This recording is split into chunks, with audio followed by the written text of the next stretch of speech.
Hello बच्चों, मेरा नाम है मोहित और आपका स्वागत है हमारे YouTube चैनल हिस्ट्री चैंपियन में। तो वहां पर राजस्थान का इतिहास का जो आपका पेपर होने वाला है उससे संबंधित जितने भी महत्वपूर्ण प्रश्न होंगे सारे के सारे मैं आपको रिवाइज करवाने वाला हूँ। उसका जो अगला महत्वपूर्ण प्रश्न है, महाराणा प्रताप द्वारा मुगल साम्राज्य के विरुद्ध में किए गए प्रतिरोधों की विवेचना कीजिए। तो महाराणा प्रताप के द्वारा जो मुगल साम्राज्य है उसके लिए जितने भी जो इन्होंने संघर्ष किए उसके बारे में आपको विस्तृत रूप से टिप्पणी बता करनी है। काफी ज्यादा महत्वपूर्ण प्रश्न आपके सामने मैं जो पढ़ा रहा हूँ आपके सामने। अगर आप ये पीडीएफ डाउनलोड करना चाहते हो तो आपको क्या करना है, हमारे जो टेलीग्राम चैनल है डिस्क्रिप्शन में लिंक दे रहा हूँ उसको ज्वाइन कर लेना है। जैसे टेलीग्राम चैनल को ज्वाइन करोगे ऊपर की तरफ यूनिवर्सिटी चैंपियन एमडीसी लिखा हुआ है, यहाँ पे आपको क्लिक करना है। जैसे क्लिक करोगे नीचे की तरफ आना है, फाइल वाला सेक्शन है इस पे क्लिक करना है और यहाँ पर कोने पर सर्च वाला ऑप्शन है, यहाँ पे आपके सामने हिस्ट्री सर्च कर लेना है। सिर्फ हिस्ट्री सर्च करोगे तो हिस्ट्री ऑफ राजस्थान की पीडीएफ देखने को मिल जाएगी। इस पे क्लिक करना है और इसको ऐसे करके आपके सामने पढ़ लेना है। समझ में आ गया? तो चलो शुरू करते हैं। चैनल को जोर से सब्सक्राइब कर देना। सभी बच्चों से रिक्वेस्ट है, नीचे हाइप वाला बटन दिखाई दे रहा है, प्लीज सारे के सारे स्टूडेंट है उसको जरूर से दबा देना। चलो शुरू करते हैं। महाराणा प्रताप का जो मुगल साम्राज्य के विरुद्ध में जो प्रतिरोध है वो भारतीय इतिहास के शौर्य, स्वाभिमान और स्वतंत्र प्रेम को दिखाई देता है। जैसा कि हम जानते हैं राजस्थान को रणकुंभेरों की भूमि कहा जाता है, वीरों की भूमि कहा जाता है। ऐसा क्यों कहा जाता है आपके सामने? क्यों? क्योंकि हमारे जो पूर्वज थे, हमारे जो संघर्षशील योद्धा थे, उन्होंने कभी भी अधीनता स्वीकार नहीं की किसी व्यक्तित्व की। उनमें से कोई ना कोई ऐसा जरूर रहा जिसने आपके सामने जो सर्व अन्याय करने वाली सत्ता है उससे हमेशा संघर्ष किया। तो मुगलों की के सामने बहुत से राजस्थान के जो रजवाड़े थे, उनके जो मुखिया थे, राजा थे, प्रांतों के राजा थे, जमींदार थे, जो भी मान लो आप, वो क्या कर ली थी उन्होंने, उनकी मुगल के जो राजा अकबर थे उनकी अधीनता स्वीकार कर ली थी। लेकिन मेवाड़ के राजा महाराणा प्रताप ने उनकी कभी भी अधीनता स्वीकार नहीं की और उनके बीच में, अकबर के बीच में और महाराणा प्रताप के बीच में जीवन पर्यंत तक संघर्ष चलता रहा। लेकिन फिर भी उनके जीवन में अनेक संघर्ष आए, लेकिन फिर भी उन्होंने क्या नहीं की, अधीनता स्वीकार नहीं की। किसकी? आपके सामने महाराणा प्रताप की। तो जो महाराणा प्रताप है उनका जो मुगल साम्राज्य के विरुद्ध में जो प्रतिरोध संघर्ष देखने को मिलता है वो क्या है? भारतीय इतिहास के शौर्य, स्वाभिमान और स्वतंत्र प्रेम को अद्वितीय अध्याय है। यहाँ पर क्या देखने को मिलता है कि उनके द्वारा जो संघर्ष किया गया भारतीय इतिहास में वो अद्वितीय, उसके समान आपके सामने कुछ भी नहीं है। अकबर के साम्राज्यवादी विस्तार के समक्ष झुकने से इनकार कर उन्होंने अपने आजीवन अपनी मातृभूमि मेवाड़ की रक्षा के लिए संघर्ष किया। उन्होंने क्या किया? अकबर क्या करता था? अकबर ने किसी राजा को जीतने के बजाय उसको क्या कर लेते, उनकी अधीनता स्वीकार कर लेता था, कुछ प्रकार से उनके कर ले लेता था ताकि वो उनके विरुद्ध युद्ध नहीं करता था। लेकिन जो महाराणा प्रताप है उसने अपनी स्वाधीनता को चुना, मतलब मैं स्वतंत्र रहूंगा और जो मेवाड़ मेरी भूमि है वो किसी के सामने, उनकी जनता है जिनका प्रतिनिधि मैं हूं, मैं उनको उनके सामने झुकने नहीं दूंगा। प्रतिरोध के कुछ प्रमुख बिंदु हैं। पहला, जो अधीनता स्वीकार नहीं करना।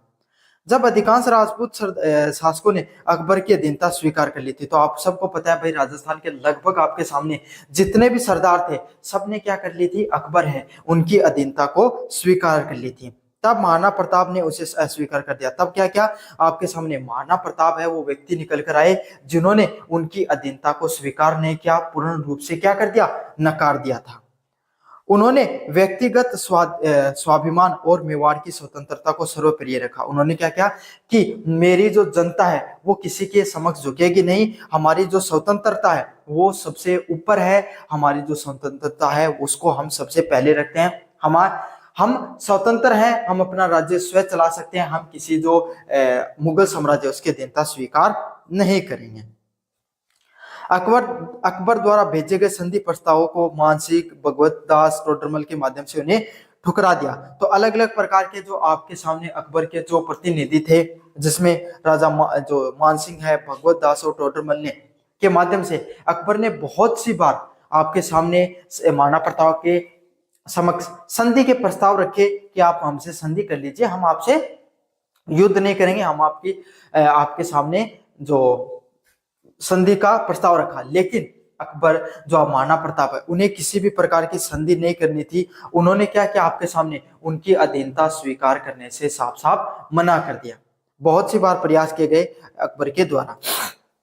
हल्दी घाटी का जो युद्ध है 1576, उसमें क्या है, यह महाराणा प्रताप के जो प्रतिरोध का चरमो उत्सव था। मतलब यह महाराणा प्रताप है उनके द्वारा जो अकबर है उसका जो, जब उन्होंने उनकी संधि को स्वीकार नहीं किया तब अकबर उन पर क्या कर देता है, आक्रमण कर देता है। यद्यपि सैन्य शक्ति और संसाधनों में मुगल सेना हमेशा क्या थी, आपके सामने अधिक शक्तिशाली थी। तो मेवाड़ भाई एक छोटा सा क्षेत्रीय क्या था, आपका सामने साम्राज्य था, जो प्रांत था। और वहीं पे आपके सामने जो मुगल साम्राज्य वो बहुत बड़ा भाई, पूरा संपूर्ण भारत पे राज्य करने वाला राज्य था। तो उनके पास अधिक संसाधन भी थे, उनके पास बहुत बड़ी सेना भी थी। मुगल सेना जो मानसिंह के नेतृत्व में बहुत ज्यादा शक्तिशाली थी, परंतु आपके सामने जो प्रताप की छोटी सेना और छापामार रणनीति के बल पे उन्होंने डटकर मुकाबला किया। उन्होंने तब भी अधीनता स्वीकार नहीं की, उन्होंने तब भी क्या किया, डटकर जो आपके सामने अकबर के सामने जो युद्ध है उसके करने की रणनीति बनाई। और इस युद्ध में उन्हें पीछे हटना पड़ा और क्या करना पड़ा, आपके सामने जो अकबर की सेना है वो देखो इतनी बड़ी होने के बावजूद भी जो आपके सामने जो मेवाड़ के जो राजा थे आपके महाराणा प्रताप, उनके सामने उनको क्या होना पड़ा, पीछे हटना पड़ा। परंतु मुगलों को भी भारी क्षति हुई। मतलब महाराणा प्रताप की सेना भी कुछ पीछे हुई, लेकिन उतना ज्यादा आपको क्या क्या किया गया, उतनी क्षति है मुगलों को भी देखने को मिली और उन्हें भी थोड़ा बैकलैश या पीछे हटना पड़ा और वे प्रताप को अधीन नहीं कर पाए। और जो महाराणा प्रताप है उनको उनकी अधीनता नहीं स्वीकार करा पाए, उनको झुका नहीं पाए, उनको हरा नहीं पाए। यह युद्ध एक निर्णायक सैन्य विजय भले नहीं रहा, परंतु प्रताप के लिए संकल्प और दृढ़ को जनमानस के लिए प्रेरणा स्रोत बन गया। माना कि आपके सामने जो महाराणा प्रताप है वो उस युद्ध में विजय नहीं रहे, अंततः उनकी हार देखने को मिली, लेकिन उन्होंने जो प्रताप है, जो महाराणा प्रताप है, उनका जो दृढ़ संकल्प था मेवाड़ की जनता के प्रति कि मैं जीवन में आपके सामने मृत्यु स्वीकार कर लूंगा लेकिन अधीनता स्वीकार नहीं करूंगा। ये सिर्फ मेवाड़ की जनता ही नहीं, पूरे भारतवर्ष ही नहीं, यहाँ पर जो सिर्फ राजस्थान मेवाड़ की जनता नहीं, पूरे भारतवर्ष में भी जो महाराणा प्रताप है वो उनके इस संघर्ष के लिए उनको जाना जाता है। अगला पॉइंट है छापामार युद्ध पद्धति और जंगल पहाड़ों का आश्रय होना। हल्दी घाटी के बाद में प्रताप ने अरावली की जो पहाड़ियां हैं और घने जंगलों को अपना आधार बनाया। तो यहाँ से जो महाराणा प्रताप है, जब युद्ध में जब उन्हें पराजय की दृष्टि देखने को मिली तब उन्होंने क्या किया, अपना जो उन्होंने अपना आश्रय कहाँ पर बनाया, जो जंगल हुआ करते थे घने जंगलों में जाकर रहने लगे और अरावली जो पर्वतमाला उसमें रहने लगे। उन्होंने वहां पर युद्ध रहकर छापामार युद्ध पद्धति गोरिल्ला युद्ध का प्रयोग किया। तो आपके सामने आपको पता है भाई, पहाड़ों के गोरिल्ला पद्धति क्या होती है, जिस तरीके से गोरिल्ला बंदरों के होता है, वो क्या करते हैं, उन्हें किसी अपनी शिकार करना होता है तो वो क्या पेड़ पर छिपकर बैठ जाते हैं और नीचे से जब उस पेड़ के नीचे से कोई वस्तु जाती है तो उसका शिकार कर लेते हैं। मतलब उनको किसी भी चीज चाहिए होती है तो एक पद्धति होती है, एक प्रकार की गोरिल्ला पद्धति के नाम से जाना जाता है। तो उसी पद्धति को अपनाया उन्होंने छापा मार के युद्ध के माध्यम से। मुगल सेना को भारी नुकसान हुआ और वे मेवाड़ के भीतरी इलाकों पर पूर्ण नियंत्रण नहीं स्थापित कर पाए। माना कि वो भारी रूप से थोड़ा उनको क्षति पहुंचाया, उनको नुकसान पहुंचाया उनको, लेकिन अंदर जो मेवाड़ के अंदर वो पूर्ण रूप से नियंत्रण हासिल नहीं कर पाए। जीत तो गए मुगल सेना, लेकिन पूर्ण रूप से मेवाड़ पे कभी भी वो अपना आधिपत्य है वो नहीं स्थापित कर पाए। इस दौरान महाराणा प्रताप ने घास की रोटियां खाई, कष्ट झेले, परंतु अपने लक्ष्य से विचलित नहीं हुए। देखो महाराणा प्रताप चाहते तो बहुत आसानी से आपके सामने अकबर की अधीनता स्वीकार करके आराम से अपना जीवन व्यतीत कर सकते थे, उन्हें किसी भी प्रकार की कोई समस्याओं का सामना नहीं करना पड़ता। लेकिन उन्होंने क्या किया, उन्होंने अपने जीवन में संघर्ष को चुना। उन्होंने घास की रोटियां खाई, कष्ट झेले, संघर्ष किए, लेकिन उनका जो लक्ष्य था उससे वो कभी भी विचलित नहीं हुए। भामाशाह का सहयोग। कठिन समय में जब आर्थिक संकट आया तब उनके मंत्री भामाशाह ने उनको सारी संपत्ति दान कर दी।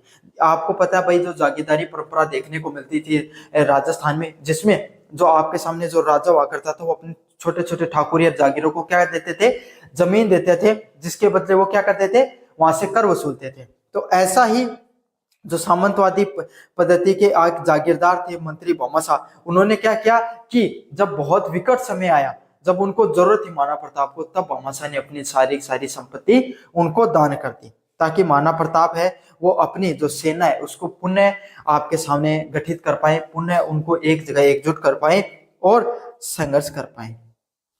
यह दिखाता है कि प्रतिरोध को आम जनता और उनके सहयोगों का पूर्ण समर्थन मिला। मतलब आपके सामने जो महाराणा प्रताप है उसकी विचारधारा से, उनके जो संघर्षशील पद्धति है, जो विचारधारा है, उससे पूरी की पूरी मेवाड़ की जनता है वो उनके साथ एकजुट खड़ी थी उनके साथ। फिर अगला युद्ध होता है दिवेर का युद्ध है, 1882 में देखने को मिलता है। यह महाराणा प्रताप के प्रतिरोध के लिए एक महत्वपूर्ण मोड़ था। मतलब जो दिवेर का जो युद्ध है आपके सामने 1882 का, यह महाराणा प्रताप का जो संघर्ष का प्रतिरोध का सबसे महत्वपूर्ण मोड़ था। इस युद्ध में महाराणा प्रताप ने मुगल सेना को निर्णायक रूप से पराजित किया, और इसमें यहाँ पर क्या है, उन्होंने मुगल सेना को हराने का कार्य किया। उनकी संघर्ष है उसकी विजय देखने को मिलती है। उन्होंने मुगल थानों पर पूर्ण अधिकार कर लिया और संघर्षशीलता और मुगलों की चुनौती देने का क्षमता का प्रमाण था। और उन्होंने जो इतने दिन तक अरावली में रहकर जो संघर्ष के दिन बिताए थे, उनको उनके जो संघर्ष है उसकी विजय होती दिखाई दी। इस युद्ध में उन्होंने जीत लिया, जहां पर मुगलों ने अपना आधिपत्य स्थापित कर रखा था जिन जिन स्थानों पर, उन स्थानों को जीतकर एक बार फिर पर मेवाड़ पर उन्होंने क्या किया, मेवाड़ को फिर से थोड़ा बहुत स्वतंत्र, मुगलों से स्वतंत्र कराने का प्रयास किया। यह उनकी संघर्षशीलता और मुगलों को चुनौती देने की क्षमता का प्रमाण था। मतलब जो वो संघर्ष किया उन्होंने जीवन में, वो और जो मुगलों को चुनौती दी थी उसका ये प्रमाण है। मेवाड़ की पुनः विजय। दिवेर की विजय के बाद प्रताप ने मेवाड़ के अधिकांश हिस्सों को पुनः अधिकार प्राप्त कर लिया, है ना। उन जो मेवाड़, जो इस दिवेर के युद्ध के बाद में मेवाड़ का लगभग क्षेत्र था उस पर इन्होंने क्या कर लिया, आपके सामने महाराणा प्रताप का लगभग हर क्षेत्र पे उनका पूर्ण रूप से अधिकार हो गया था। लेकिन चित्तौड़गढ़ और जो मांडलगढ़ के दुर्ग हैं उनको वो नहीं जीत पाए थे। चावंड को अपनी नई राजधानी बनाया, और जब वो पहले उनका जो आपके सामने चित्तौड़गढ़ दुर्ग, उनका जो क्या हुआ करता था, किला हुआ करता था, उसको वो जीत नहीं पाए, तो उन्होंने चावंड जो जगह है उसको अपनी नई राजधानी के रूप में बनाया। महाराणा प्रताप का जो संघर्ष देखने को मिलता है, प्रतिरोध देखने को मिलता है मुगल सेना के प्रति, वो सिर्फ एक संघर्ष ही नहीं है, बल्कि अन्याय के विरुद्ध स्वाभिमान, स्वतंत्रता और मातृभूमि प्रेम का एक सशक्त प्रतीक है। मतलब आपके सामने ये सिर्फ एक अन्याय नहीं है, बल्कि ये क्या है, ये आपके सामने एक स्वाभिमान की लड़ाई है, एक वास्तविकता की संघर्ष की, स्वाभिमान की लड़ाई है, जिसमें आपके सामने सशक्त शक्ति का प्रतीक है कि चाहे जीवन में कितने भी संघर्ष देने पड़े, अगर कोई व्यक्ति अपने स्वाभिमान को चुनता है तो उसको हराना बहुत ज्यादा मुश्किल है। उनके बलिदान और दृढ़ संकल्प आने वाली पीढ़ियों को प्रेरित किया, और उन्होंने पूरी दुनिया के सामने एक प्रकार की प्रेरणा के रूप में काम किया कि जीवन में कितना भी संघर्ष आ जाए, अगर आप अपने दृढ़ लक्ष्य को प्राप्त करने के लिए दृढ़ निश्चित हो तो आप जीवन में अवश्य उस चीज को प्राप्त करके रहोगे। वे किसी के अधीन न रहकर अपनी पहचान और स्वायत्ता बनाए रखने का प्रतीक बन गए। और उन्होंने क्या किया, वो चाहते तो किसी के भी अधीन रहकर अपना जीवन यापन कर सकते थे, लेकिन उन सब चीजों को नहीं चुनकर उन्होंने स्वायत्ता, मतलब स्वतंत्र रहने का, स्वाभिमान को चुनने का प्रयास किया। तो ये आपके सामने महाराणा प्रताप है, जिन्होंने मुगल साम्राज्य के विरुद्ध में किए गए उनके प्रतिरोध से संबंधित जो महत्वपूर्ण प्रश्न था उसके बारे में मैंने बताया। कैसा लगा वीडियो जरूर से बताना, चैनल को जरूर से सब्सक्राइब करना। हेलो बच्चों, मेरा नाम है मोहित और आपका स्वागत है हमारे यूट्यूब चैनल हिस्ट्री चैंपियन में। तो जैसा कि आप जानते हो, आपका जो पेपर होने वाला है राजस्थान का इतिहास, हिस्ट्री ऑफ राजस्थान, उससे संबंधित जितने भी महत्वपूर्ण प्रश्न होने वाले सारे मैं आपको करवाने वाला हूँ। उसका अगला प्रश्न है, राजस्थान में सूफी मत, विश्नोई और आर्य समाज जैसे सामाजिक धार्मिक आंदोलनों की क्या भूमिका रही, इसके ऊपर आपको विस्तृत रूप से बताना है। राजस्थान में विभिन्न राजनीतिक, सामाजिक व धार्मिक आंदोलनों को ने समय समय पर समाज में सुधार और चेतना जागृत करने में भूमिका को अदा की है।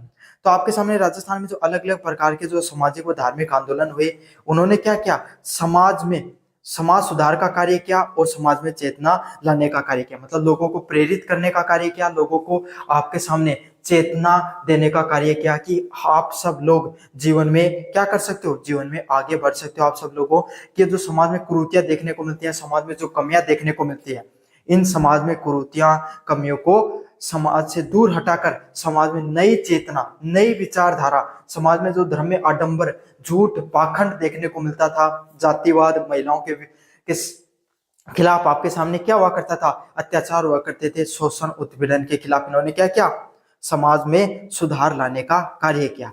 इस सुधार में अलग अलग शाखाएं रही, जिसमें से सूफी मत जो मुस्लिम संप्रदाय है उसके अंदर आपके सामने सुधार के लिए सूफी जो धारा है, जो सूफी आंदोलन चलता है, उसके द्वारा आपके सामने समाज में बदलाव देखने को मिलता है। भारत जो राजस्थान में जो समुदाय है उसमें विष्णोई संप्रदाय की जो आपके सामने जो प्रकाष्ठा देखने को मिलती है, एक आंदोलन के रूप में आता है, जिसने क्या किया आपके सामने समाज को सुधारने का कार्य किया। फिर आपके सामने आर्य समाज है, वो हिंदू धर्म से ही निकला एक विचारधारा आर्य समाज, जिसने क्या किया, समाज में मूर्ति पूजा, धर्म, जातिवाद जैसी चीजों पर जो प्रमुख आंदोलन है उसके सामने आपको बराबरी का हक दिलाने का कार्य किया।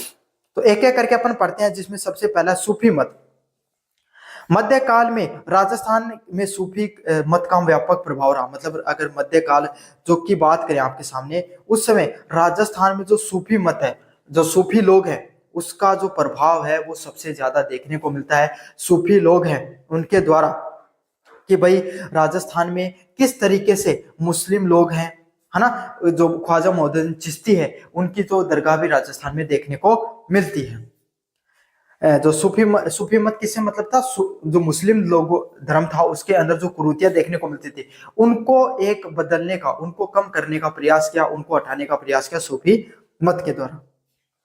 अजमेर में ख्वाजा मोहिउद्दीन चिश्ती की दरगाह है, सूफी मत का एक प्रमुख केंद्र बनी, और जो सूफी विचारधारा है उसका प्रमुख केंद्र के रूप में ख्वाजा मोहिउद्दीन चिश्ती है, उनकी दरगाह के रूप में देखा जाता है। आज भी पूरी दुनिया से मुस्लिम धर्म के जो अनुयायी है वो, और सिर्फ मुस्लिम धर्म ही नहीं, हिंदू धर्म के अनुयायी भी इस जगह पर आते हैं, जहां से चिश्ती संप्रदाय का प्रचार हुआ। और वहां से क्या आपके सामने जो चिश्ती संप्रदाय है उसको अपनी प्रकाष्ठा, अपनी एक उच्चतम स्तर तक पहचान बनाने में मदद मिली। विशेषताओं की बात करें, मानवीय एकता, सूफियों ने ईश्वर की एकता और मानव के बीच में प्रेम, सहिष्णुता और भाईचारे का संदेश दिया।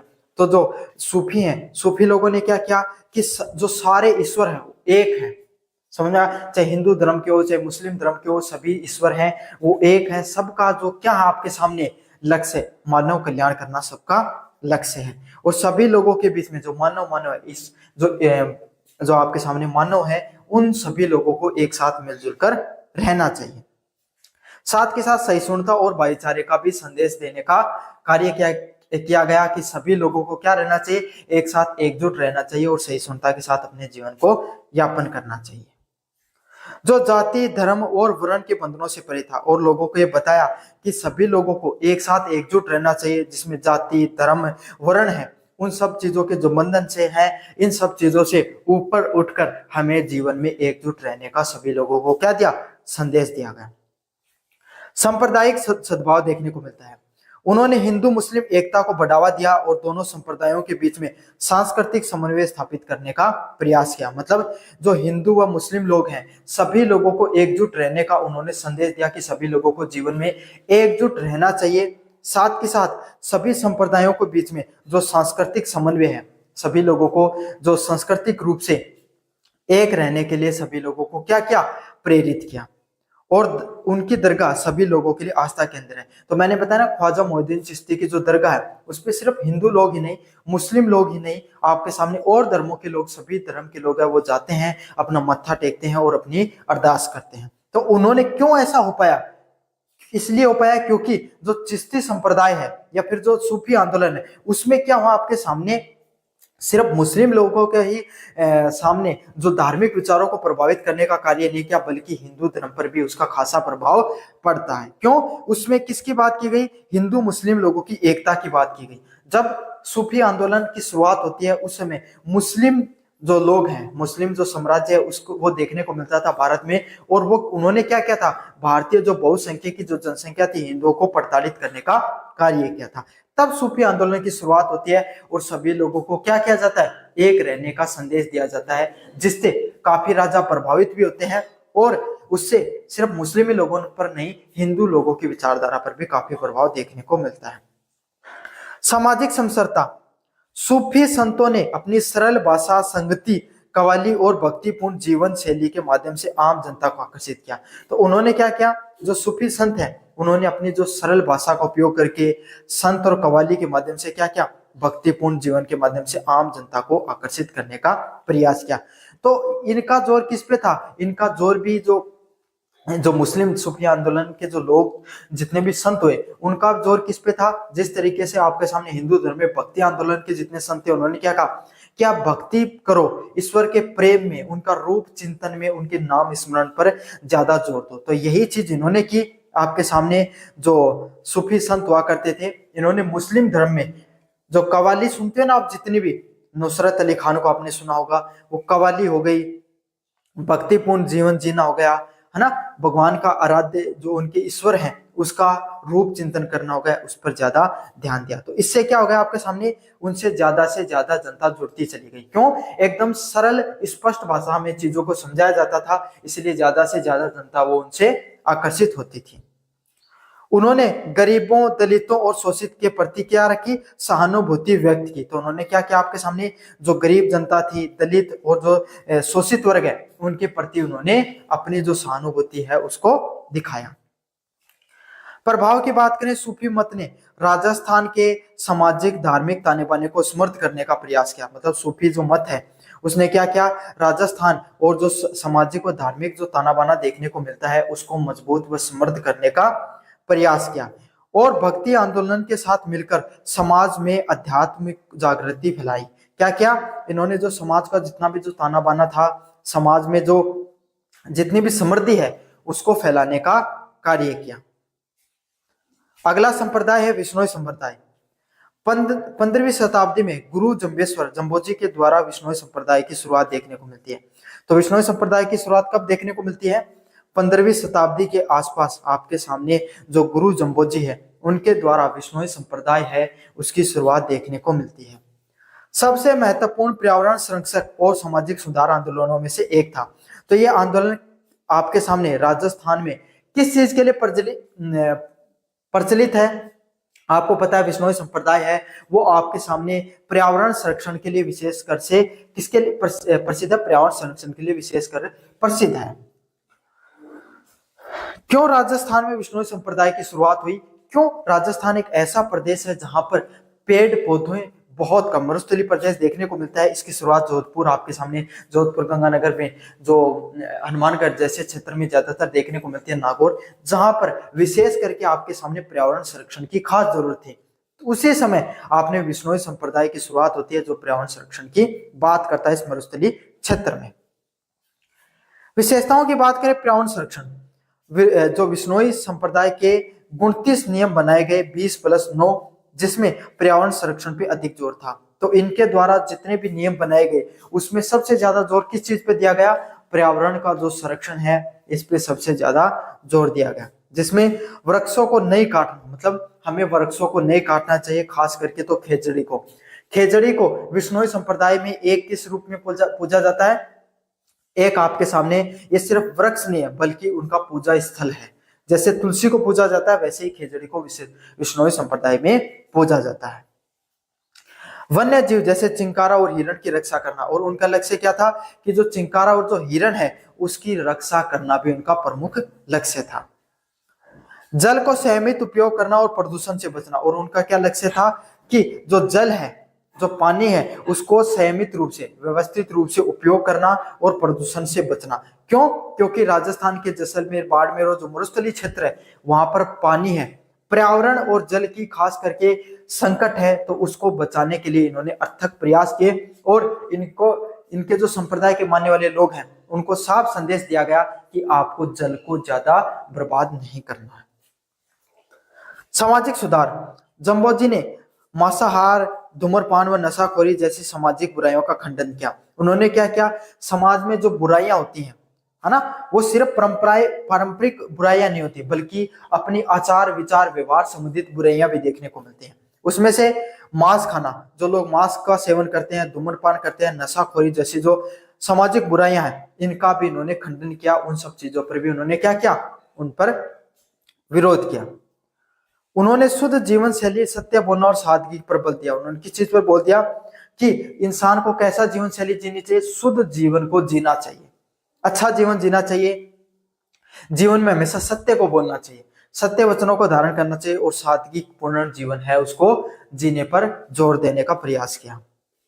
जातिहीन समाज, विश्नोई का समाज है वो जाति पाति के भेदभाव में नहीं मानता है। तो आपको पता है राजस्थान एक ऐसा राज्य है जहां पर जातियों का बहुत महत्व है, जहां पे उच्च जाति निम्न जाति का बहुत विशेषकर ध्यान देखने को मिलता है। तो उस समय विश्नोई संप्रदाय है उसकी शुरुआत होती है और इन्होंने जाति पातियों पर ज्यादा जोर नहीं दिया। उन्होंने क्या कहा कि जाति पाति सब, कोई जाति ऊंची नहीं है, कोई जाति नीची नहीं है, सभी लोग बराबर हैं और सभी मनुष्य को समान मानता है। इसीलिए भी ये आपके सामने ज्यादा प्रचलित हुआ ये संप्रदाय। प्रभाव की बात करें, विश्नोई संप्रदाय ने राजस्थान में पर्यावरण संरक्षण की एक अनूठी परंपरा स्थापित की। तो विश्नोई संप्रदाय है इसकी विशेषता इसीलिए ज्यादा महत्वपूर्ण रही क्योंकि इसने जो राजस्थान है उसमें पर्यावरण संरक्षण है उसको एक सिर्फ एक उसकी रूपरेखा नहीं रखी बल्कि उसको एक अलग लेवल पर ले जाने का कार्य किया। उनकी प्रेरणा आज भी लोग प्रकृति के लिए बलिदान देते हैं। तो आज उनके द्वारा आज भी जो उनकी विचारधारा है उसको लोग मानते हैं और लोग प्रकृति के लिए अपना बलिदान देने के लिए तैयार रहते हैं। जैसे अमृता देवी बिश्नोई है, उनका बलिदान है वो उसने समाज में नैतिक मूल्य और पर्यावरण चेतना को बढ़ावा दिया। तो उन्हीं के जो अनुयायी थी अमृता देवी बिश्नोई है, उन्होंने खेजड़ी बचाने के लिए अपने प्राण त्यागने को चुना। समझ में आ गया? तो उन्हीं के अनुयायी है जो काफी अनुयायी हुए, उन्होंने पर्यावरण के लिए खुद की जीवन तक को भी त्यागने के लिए पीछे नहीं हटे। तो यही है, इस जैसी विचारधारा की जो पर्यावरण संरक्षण की विचारधारा है उसको राजस्थान में काफी बढ़ावा मिला। आर्य समाज की बात करें, 19वीं शताब्दी के उत्तरार्ध में स्वामी दयानंद सरस्वती द्वारा स्थापित आर्य समाज ने राजस्थान में धार्मिक, सामाजिक व शैक्षणिक सुधारों पर महत्वपूर्ण भूमिका निभाई। तो 19वीं शताब्दी की बात करें जहां पे स्वामी दयानंद सरस्वती के द्वारा जो आर्य समाज है उसमें राजस्थान में धार्मिक, सामाजिक व शैक्षणिक सुधारों की बहुत ज्यादा महत्वपूर्ण भूमिका थी।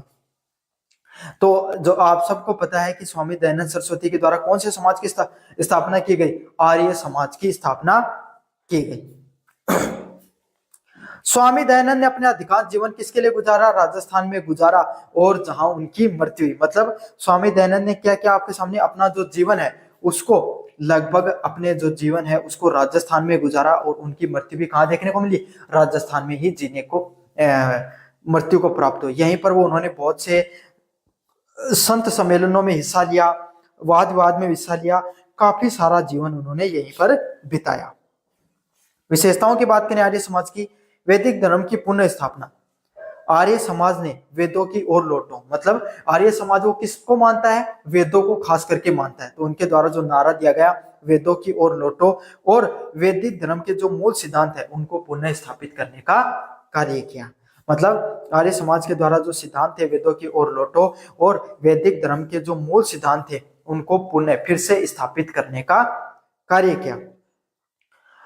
उसने मूर्ति पूजा, कर्म कांड व अवतारवाद और अंधविश्वासों का विरोध किया। तो उनके द्वारा आर्य समाज में वेदों की ओर लौटो जो नारा दिया गया उसमें वैदिक धर्म को फिर से स्थापित करने का कार्य किया।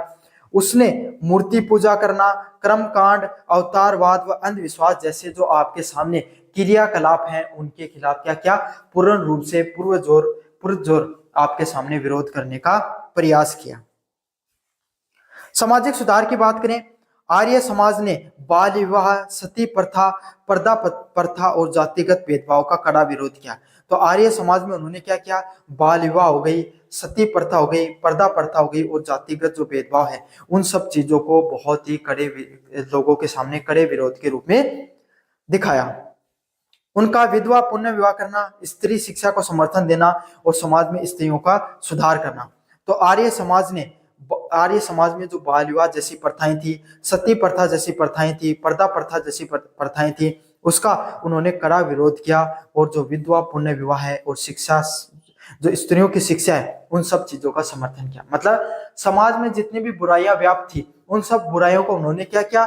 उन सब बुराइयों को उन्होंने उखाड़ फेंकने का काम किया। उन सब बुराइयों को विरोध में उन्होंने चीजें की, और जो समाज में महिलाओं के खिलाफ जो अत्याचार होते थे, जैसे बाल विवाह हो गई, छोटी उम्र में लड़कियों की शादी हो गई, सती प्रथा हो गई, जब महिलाओं को न चाहते हुए भी उन्हें अपने प्राणों को त्याग करना पड़ता था अपने पति की मृत्यु पर, पर्दा प्रथा हो गई, जो महिलाएं उनको पर्दा लगाना पड़ता था और जातिगत जो भेदभाव देखने को मिलता था, इन सब चीजों का उन्होंने कड़े रूप से विरोध किया। साथ के साथ महिलाओं को फिर से विवाह करवाना, स्त्री शिक्षा, उन सब चीजों का इन्होंने बहुत ही विस्तार से क्या क्या समर्थन करने का प्रयास किया। शिक्षा का प्रसार, आर्य समाजी शिक्षण संस्थान है, जैसे दयानंद एंग्लो वैदिक स्कूल, डीएवी स्कूल है, जहां पर स्वामी दयानंद के जो विचारधारा आर्य समाज के जो स्कूलें हैं, उन्होंने शिक्षा प्रसार करने में महत्वपूर्ण भूमिका निभाई। अच्छा, जो दयानंद एंग्लो स्कूल है उसकी विशेषताएं यही हुआ करती थी, वहां पर आपको जो पुरानी जो हमारी वैदिक संस्कृति है उसकी चीजें भी पढ़ाई जाती थी और जो आधुनिक शिक्षा है उनको भी पढ़ाया जाता था। तो दोनों की दोनों चीजें हैं वो यहाँ पर आपको पढ़ाई जाती थी।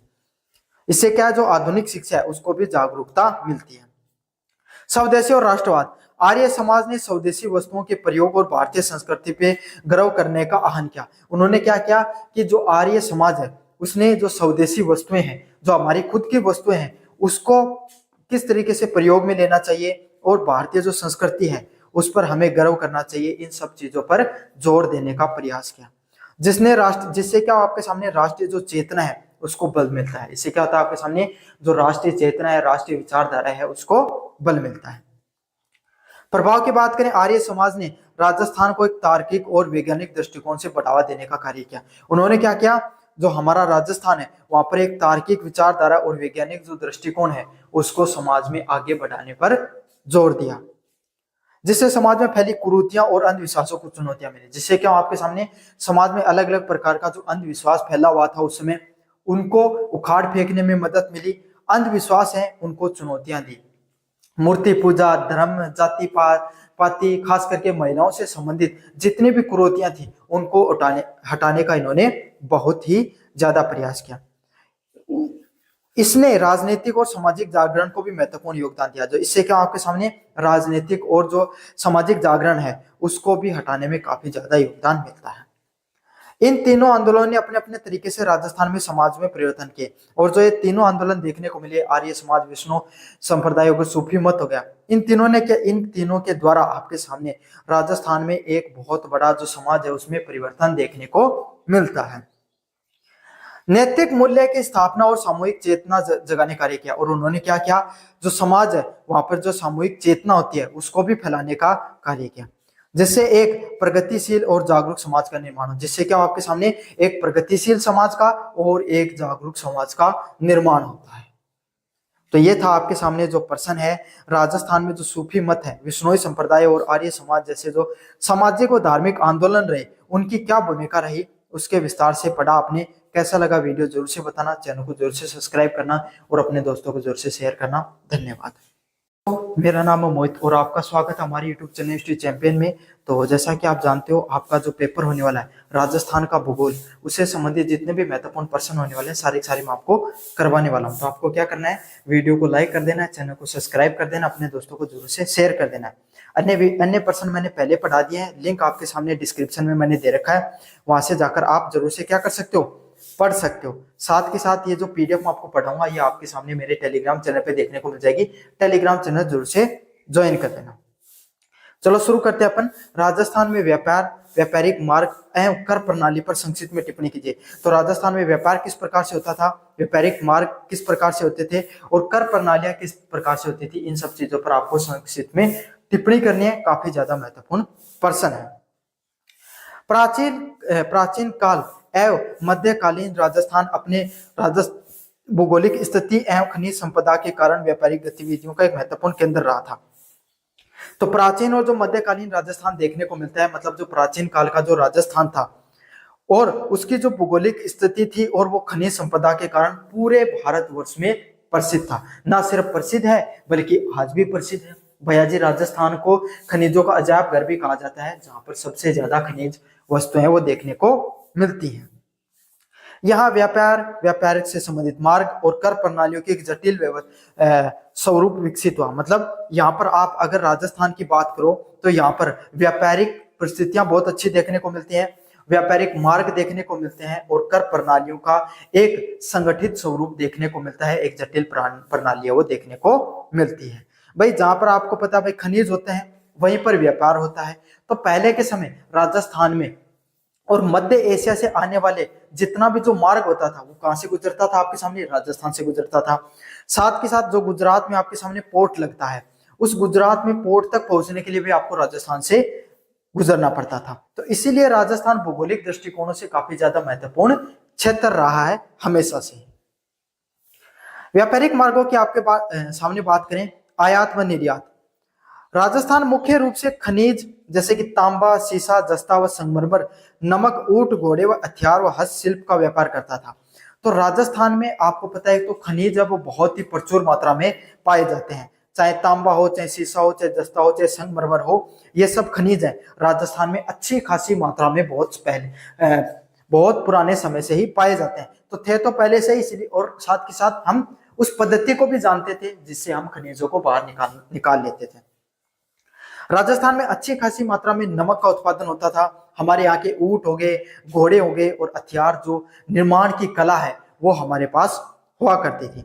राजस्थान आज भी अपनी हस्तशिल्प कला है, हाथ से निर्मित होने वाली वस्तुएं जैसे कि कपड़ा, आभूषण है, उसके व्यापार के लिए प्रसिद्ध हुआ करता था। यहाँ से अफीम, मसाले एवं नील जैसे उत्पाद भी निर्यातित किए जाते थे। तो राजस्थान का जो दक्षिणी क्षेत्र हुआ करता था वो आपके सामने खेती के लिए बहुत अच्छा उपयोगी जगह है, जहां पर आपके सामने अफीम, मसाला व नील जैसे उत्पादन है उसका आपके सामने उत्पादन होता था।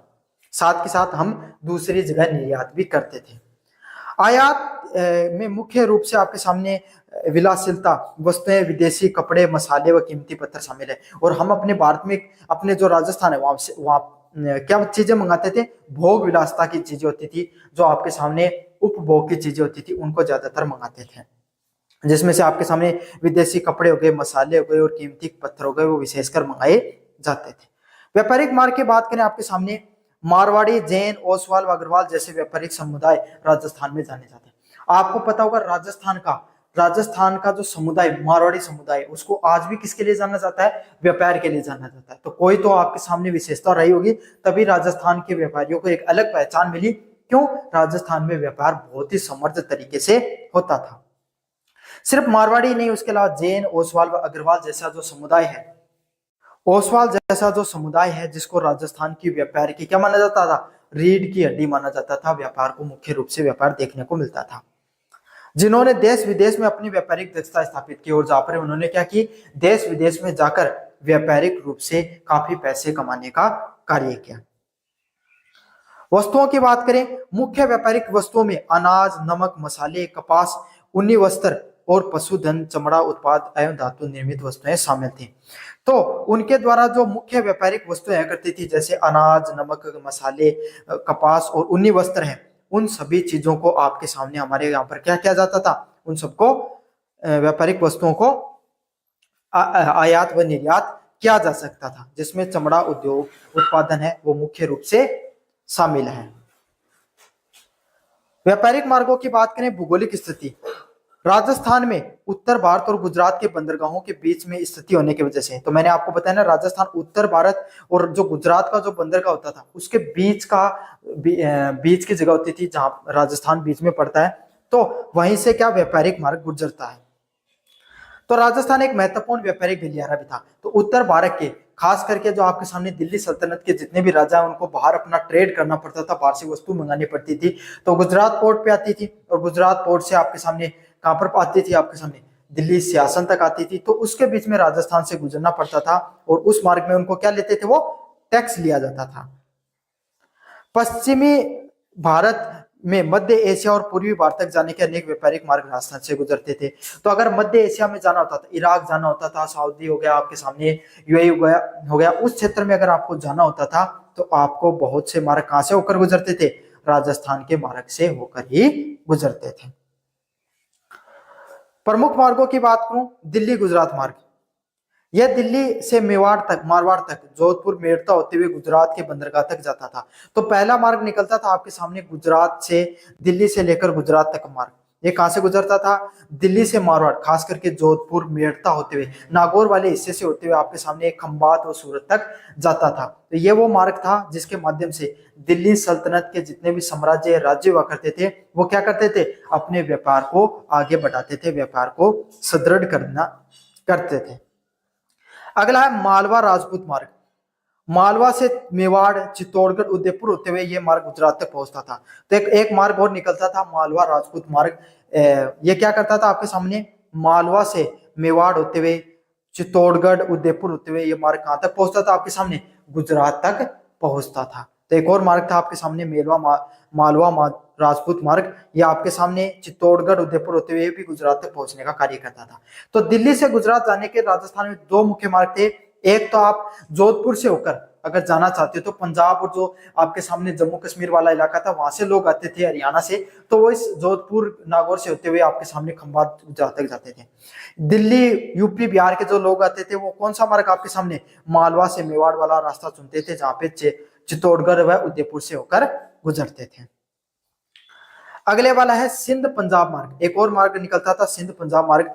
सिंध और पंजाब से राजस्थान के पश्चिमी भूभाग से होकर व्यापारिक क्षेत्र जाता था। तो जो सिंध और पंजाब से होकर आपके सामने सिंध वाला क्षेत्र है, पाकिस्तान का जो सिंध वाला क्षेत्र है, पहले क्यों पाकिस्तान भारत का हिस्सा हुआ करता था, वहां से निकलकर जो मध्य एशिया के जो लोग हुआ करते थे वो सिंध से होकर पंजाब में जाते थे और अन्य रास्तों तक व्यापार होता था। सुरक्षा और चौकियां, इन सब व्यापारिक मार्गों पर नाकों पर दुर्ग होते थे जहां पर कर वसूला जाता था। तो भाई आपको पता है कोई भी व्यापारी जा रहा है तो उसको डाकू से लूटने का खतरा रहता था, तो वो क्या चाहते थे? अपनी सुरक्षा। और सुरक्षा जैसे जाते थे, सुरक्षा के लिए जो अलग अलग जितने व्यापारिक मार्ग होते थे यहाँ पर अपने राजा अपने सुरक्षा कर्मी लगा के रखते थे और उसके बदले क्या लिया जाता था? टैक्स है वो लिया जाता था, जिसके बदले आपके टैक्स के बदले व्यापारियों को सुरक्षा प्रदान की जाती थी। हालांकि डाकुओं और स्थानीय कबीलों से सुरक्षा एक चुनौती बनी रहती थी, लेकिन फिर भी इन क्षेत्रों में डाकुओं की जो प्रभुता देखने को मिलती थी, लेकिन फिर भी आपके सामने कर के बदले क्या किया जाता था? व्यापारिक सुरक्षा दी जाती थी। कर प्रणाली की बात करें, सबसे पहले है भू राजस्व। यह राज्य की आय का सबसे बड़ा प्रमुख हुआ करता था। तो राजस्थान में किस प्रकार की कर प्रणाली चलती थी उसको समझेंगे। पहला है लैंड रेवेन्यू, जो खेती की जाती है, खेती घर भूमि पर जो टैक्स लिया जाता था उसको भू राजस्व के नाम से जाना जाता है। राज्य की सबसे प्रमुख आय में से कौन सा होता था आपके सामने? भू राजस्व है, जो उपज के एक हिस्सा जैसे 1/3, 33%, 25% और 50% तक आपके सामने लिया जाता था। मतलब 3 बोरी है तो 1 ले ली, 4 बोरी है तो 1 ले ली और 2 बोरी हुई है तो उसमें से 1 ले ली। समझ में आ गया आपके सामने? आधा, 1/4 और 1/3 हिस्सा इसको बोला जाता है, जिसे लाग या भूख के नाम से जाना जाता था। तो राजस्थान में जो कर राजस्थान के कृषि पर उपज होने वाले चीजों से लिया जाता है उसको क्या कहा जाता है? भाग या भूख के नाम से कहा जाता है। ये नगद या वस्तु के रूप में हो सकता था। क्या तो इसको नगद रूप में लिया जाता था या आपके सामने वस्तुओं के रूप में लिया जाता था। वाणिज्य कर की बात करें, व्यापारिक वस्तुओं पर विभिन्न प्रकार के कर लगाए जाते थे। तो जो आपके सामने जो राजा है वो व्यापार करते थे, उन पे अलग अलग प्रकार के टैक्स लगाए जाते थे। पहला है दान व चुंगी। राज्य की सीमा में प्रवेश करने वाली वस्तुएं पर एक स्थान से दूसरे स्थान पर ले जाने वाले कर को क्या कहा जाता था?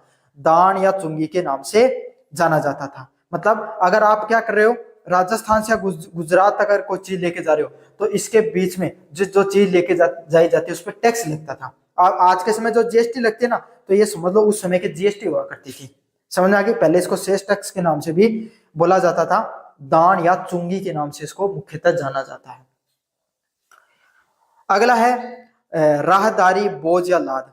व्यापारिक मार्गों के उपयोग के लिए या सामान ढोने के लिए लिया जाने वाला कर। मतलब काफी बार क्या हुआ करता था, व्यापारियों के पास वस्तुएं नहीं हुआ करती थी। घोड़े हो गए, हाथी हो गए आपके सामने, और या आपके सामने और कोई जो गधे हो गए, जिनके माध्यम से आपको क्या किया जाता था? वस्तुओं को ढोया जाता था। उस सामान को ढोने के लिए जो कर लिया जाता था उसको किस नाम से बोला जाता था? राहदारी या बोझ लाद के नाम से जाना जाता है। जिसमें जो राज्य है, जो साम्राज्य, वो क्या करता था? आपके सामने घोड़े या फिर जो वस्तुओं को लादने के लिए संसाधन उपलब्ध कराता था और उसके बदले कर लेते थे। अगला है मापा या तोला। वस्तुओं को माप तोल पर लगने वाला कर। तो किसी भी चीज को, वस्तुओं को नापने या तोलने के लिए राज्य संसाधन देता था, उसके बदले उसके कुछ चीजें या टैक्स लिया जाता था, उसको मापा या तोला के नाम से जाना जाता है। कुछ अन्य भी टैक्स हुआ करते थे। पशुधन पर सिंगोटा टैक्स, विवाह पर चावरी टैक्स और गृह पर घुमगरी टैक्स, व्यापारिक कर को करसाला और आधे छोटे बड़े लाग बाग को अतिरिक्त कर के नाम से जाना जाता है। तो सिर्फ इतने टैक्स नहीं लिए जाते थे, इसके अलावा जो पशुधन, भाई घर में अगर जितनी वस्तु रखते थे उसको सिंगोटी टैक्स के नाम से जाना जाता था, विवाह को चावरी टैक्स के नाम से जाना जाता था, और घर में, जिस घर में रह रहे हो, जिस जमीन है वो राज्य की है, तो उसके लिए भी घुमगरी टैक्स लिया जाता था। जो सामंती व्यवस्था के हिस्से थे, और ये सब पैसा कौन लेता था कर वसूलने का? जागीरदार है वो इन सब करों को वसूलने के लिए जाने जाते थे। बेगार, किसानों या निम्न वर्ग से बिना मजदूरी के काम करवाना भी एक प्रकार का अप्रत्यक्ष कर था। भाई समाज में काफी लोग ऐसे थे जिनके पास क्या नहीं था, पैसे नहीं थे इतने ज्यादा कि वो कर दे सके, तो वो लोगों के लिए क्या व्यवस्था थी? वो लोग हैं आपके सामने क्या कर सकते थे, मजदूरी करने के लिए मजदूरी करवाई जाती थी, जिनके एवज में उन्हें पैसा नहीं दिया जाता था। बेगार उसको भी क्या बोला जाता था? एक प्रकार के टैक्स के कर के रूप में ही जाना जाता था। जहाँ पे क्या करता था आपके सामने, जागीरदार है वो सभी जो गरीब लोग हैं उनको अपने यहाँ पर काम करवा लेते थे फ्री में, ताकि वो टैक्स नहीं दे पाए, तो आप उस काम को, इतना काम उसको कर देना। राजस्थान में व्यापारिक ढांचा सुव्यवस्थित था। तो राजस्थान की बात करें, राजस्थान अपनी व्यापार प्रणालियों के लिए काफी ज्यादा प्रसिद्ध था। उसके व्यापारिक मार्ग रणनीतिक रूप से भी महत्वपूर्ण थे, और राजस्थान के जितने भी व्यापारिक मार्ग हुए, ना सिर्फ आपके सामने उस चीज के लिए महत्वपूर्ण थे व्यापार के लिए, बल्कि भूगोलिक दृष्टिकोण से भी काफी ज्यादा महत्वपूर्ण थे। हालांकि जटिल और बहुस्तरीय कर प्रणाली ने अक्सर जनता या व्यापारियों को भारी बोझ डालती थी, लेकिन राजस्थान में एक समस्या यह भी थी कि कर बहुत ज्यादा था, जिससे व्यापारियों पर बहुत ज्यादा बोझ पड़ता था, जो आगे चलकर किसान आंदोलन का मुख्य कारण बना। और यही कारण है कि राजस्थान में जो अनेक प्रकार के आंदोलन, जिसमें खास करके किसान आंदोलन है, वो इसलिए हुआ क्योंकि 50% तक कर लिया जाता था, और उसके ऊपर भी अलग अलग प्रकार के टैक्स लिए जाते थे। राजस्थान में जब जागीरदार या सामंतवादी प्रथा है वो बहुत ही ज्यादा फैल चुकी थी। तो बच्चों, ये था आपके सामने पूरा का पूरा राजस्थान के व्यापारिक मार्ग को से संबंधित जो प्रश्न है वो मैंने पूरा करा दिया है। चैनल को जरूर से सब्सक्राइब कर देना, वीडियो को जरूर से लाइक कर देना, अपने दोस्तों को जरूर से शेयर कर देना। धन्यवाद।